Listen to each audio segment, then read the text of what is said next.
হাই বন্ধুসকল, আপোনালোকক আমাৰ ইউটিউব চেনেলৰ অন্য এটা ভিডিঅ'লৈ স্বাগতম জনালোঁ। আপোন বাহন স্কিম আছাম 2024, আপোন বাহন আঁচনি অসম 2024 অৰ্থাৎ আপোন বাহন আঁচনি মুকলি হ'ল অসমত। এই আঁচনিৰ জৰিয়তে যিকোনো গাড়ী আপোনালোকে অতি কম মূল্যত ল'ব পাৰিব। কম মূল্যত ক্ৰয় কৰিব পাৰিব। কোনসকলে লাভ কৰিব এই আঁচনি আপোনালোকে জানিলোঁ। কেনেকৈ লাভ কৰিব, ইয়াৰ কাৰণে ক্ৰাইটেৰিয়া কি লাগিব, কি ডকুমেণ্টছৰ প্ৰয়োজন হ'ব, কেনেকৈ এপ্লাই কৰিব, কোনসকল মানুহে লাভ কৰিব এই আঁচনি। ভিডিঅ'ত আমি সকলোখিনি আলোচনা কৰিম। ভিডিঅ'টো আপোনালোকে শেষলৈকে চাই থাকিব। চাওক বন্ধুসকল, সকলো লোকৰে দুচকীয়া নাইবা চাৰিচকীয়া পচন্দৰ এখন বাহন ক্ৰয়ৰ সপোন থাকে, কিন্তু আৰ্থিক সমস্যাৰ বাবে বহুতৰে সেই সপোন পূৰণ নহয়। বেংকৰ ফাইনেন্সৰ যোগেদি বহুতে নিজৰ সপোনক সাৰ্থকতা প্ৰদান কৰে, যদিও সকলোৰে বাবে সেয়া সামৰ্থ্যৰ বাহিৰত, কাৰণ বহুতেই বেংকৰ ঋণ পোৱাৰ যোগ্যতা অৰ্জন কৰিবলৈ সক্ষম নহয় তথা সামৰ্থ্য নাথাকে। এতিয়াও বহুত মানুহ আছে বন্ধুসকল, যিসকলৰ চিভিলো বেয়া বন্ধুসকল, আৰু বেংকৰ পৰা লোন ল'ব নোৱাৰে, মানে সক্ষমো নহয়। তেনেস্থলত সেইসকল লোকৰ পচন্দৰ বাহন এখন ক্ৰয়ৰ সপোনে হাতৰ কথা লাভ নকৰে। মানে পচন্দৰ কিবা বাইক বা স্কুটিয়ে হওক এখন ল'ম বুলি ভাবিও ল'ব নোৱাৰে। কিন্তু এতিয়া চিন্তা নাই, কাৰণ এই ক্ষেত্ৰত অসম চৰকাৰে আনিছে এক বিশেষ আঁচনি। সাধাৰণ জনতাই যাতে পচন্দৰ বাহন এখন ক্ৰয় কৰিব পাৰে, তাৰ বাবে অসম চৰকাৰে আনিছে আপোন বাহন আঁচনি 2024 নামৰ এখন বিশেষ আঁচনি। এই আঁচনিৰ সুবিধা গ্ৰহণ কৰি আপুনিও ক্ৰয় কৰিব পাৰিব নিজৰ পচন্দৰ বাহন এখন।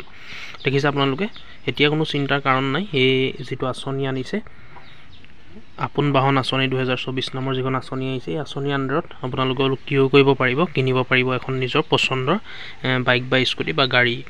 কি এই আপোন বাহন আঁচনি? আপোন বাহন আঁচনিখন কি হয় চাই লওক। আপোন বাহন আঁচনি অসম 2024 অসম চৰকাৰে অসমৰ নাগৰিকসকলৰ বাবে গ্ৰহণ কৰা এক বিশেষ পদক্ষেপ।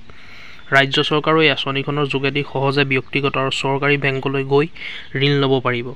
আনহাতে এই আঁচনিৰ অধীনত বাহন ক্ৰয়ৰ বাবে ঋণ অতি কম সুতৰ হাৰৰ সৈতে প্ৰদান কৰা হৈছে। এই আঁচনিৰ যোগেদি 15 লাখ টকালৈকে বাহন ক্ৰয়ৰ ক্ষেত্ৰত অতি কম সুতত ঋণ লাভ কৰিব পাৰিব। ঋণৰ সাহায্য হাৰ 2 পৰা 3% হ'ব। এনে বন্ধুসকল, বেলেগ যদি ফাইনেন্স কৰে আপোনালোকে এখন কিনিবলৈ গৈ, তাত শতাংশটো বেছিকৈ লৈ লয়, মানে ঋণৰ যিটো সুত হয় সুতটো বেছিকৈ লয়। আৰু এই আঁচনিৰ দ্বাৰা 2 পৰা 3% ভিতৰতে, অৰ্থাৎ সুতটো 2 পৰা 3% ভিতৰতে সুত দি পেলাই আপোনালোকে ক্ৰয় কৰিব পাৰিব। আপোন বাহন আঁচনি অসমৰ বাবে প্ৰয়োজনীয় যোগ্যতা কি লাগিব চাওক। ইলিজিবিলিটি ক্ৰাইটেৰিয়া কি থাকিব লাগিব।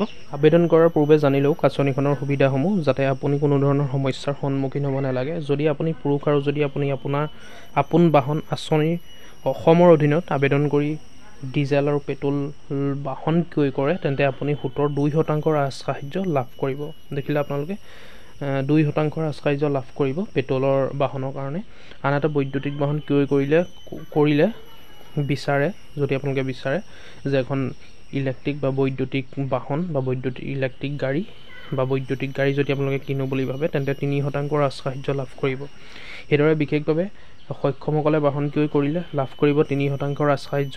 এই আঁচনিৰ অধীনত 15 লাখ টকালৈকে ঋণ ল'ব পাৰিব। আনহাতে নিজৰ নেটৱৰ্কৰ পৰা 48 গুণ অধিক ঋণ ল'ব পাৰিব। দেখিলে আপোনালোকে এই আঁচনিৰ অধীনত 15 লাখ টকালৈকে ঋণ ল'ব পাৰিব, যাৰ সুতৰ হাৰ হ'ব 2 পৰা 3% ভিতৰত। কিদৰে কৰিব আবেদন কিদৰে কৰিব পাৰিব আপোনালোকে চাওক। যদি আপুনি এই আঁচনিৰ অধীনত ঋণ লৈ আপোনাৰ পচন্দৰ বাহন ক্ৰয় কৰিব বিচাৰে, তেন্তে আপুনি আঁচনিখনৰ সৈতে সম্পৰ্কিত গুৰুত্বপূৰ্ণ আবেদন প্ৰক্ৰিয়াৰ বিষয়ে জানিব লাগিব। আপোনালোকে প্ৰচেছখিনি জানিব লাগিব গোটেইখিনি। অৱশ্যে এতিয়ালৈকে এই আঁচনি সম্পৰ্কে কোনো অফিচিয়েল ৱেবছাইট মুকলি কৰা হোৱা নাই। অফিচিয়েল ৱেবছাইট এতিয়ালৈকে কোনো মুকলি কৰি দিয়া নাই, বা এপ্লাই লিংকো কোনো এতিয়ালৈকে মানে এভেইলেবল হোৱা নাই।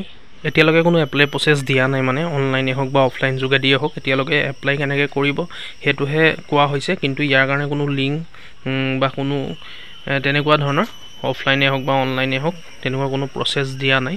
অফিচিয়েল ৱেবছাইট মুকলিৰ লগে লগে আপুনি সহজে আবেদন কৰিব পাৰিব আৰু আঁচনিখনৰ যোগেদি ঋণ প্ৰাপ্ত কৰিব পাৰিব। এইটো যিহেতু চৰকাৰে জনাইছে বন্ধুসকল, সেইকাৰণে এতিয়ালৈকে কোনো এপ্লাই প্ৰচেছ হোৱা নাই। আৰু যেতিয়াই এপ্লাই প্ৰচেছ হ'ব মই ভিডিঅ'ৰ জৰিয়তে আপোনালোকক জনাই দিম।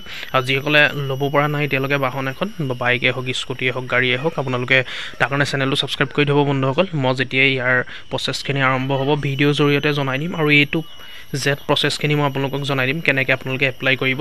ইয়াতো নটিফিকেশ্যন যিহেতু মুকলি হৈছে জনাইছে চৰকাৰে। ইয়াৰ এপ্লাই প্ৰচেছখিনি আৰম্ভ হ'ব জুন আৰু জুলাই মাহৰ ভিতৰতে এপ্লাই কৰিব পাৰিব। এপ্লাই কৰি পেলাই এখন মন পচন্দৰ বাহন আপোনালোকে কিনিব পাৰিব বা ক্ৰয় কৰিব পাৰিব।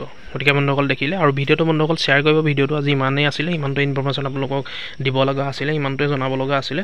আপোনালোকে ভিডিঅ'টো শ্বেয়াৰ কৰিব যাতে সকলোৱে এই সুবিধা ল'ব পাৰে, সকলোৱে যাতে গম পায় কথাটো। আৰু যদি ভিডিঅ'টো চাই ভাল পালে লাইক কৰিব, কিবা সুধিবলগীয়া থাকিলে নিশ্চয় কমেণ্ট কৰি জনাব। আৰু এনেকুৱা ধৰণৰ আপডেটবোৰ দৈনন্দিন পাই থাকিবলৈ আমাৰ ইউটিউব চেনেলটো ছাবস্ক্ৰাইব কৰি ল'ব। ছাবস্ক্ৰাইব কৰিবলৈ পাহৰি নাযাব। ধন্যবাদ।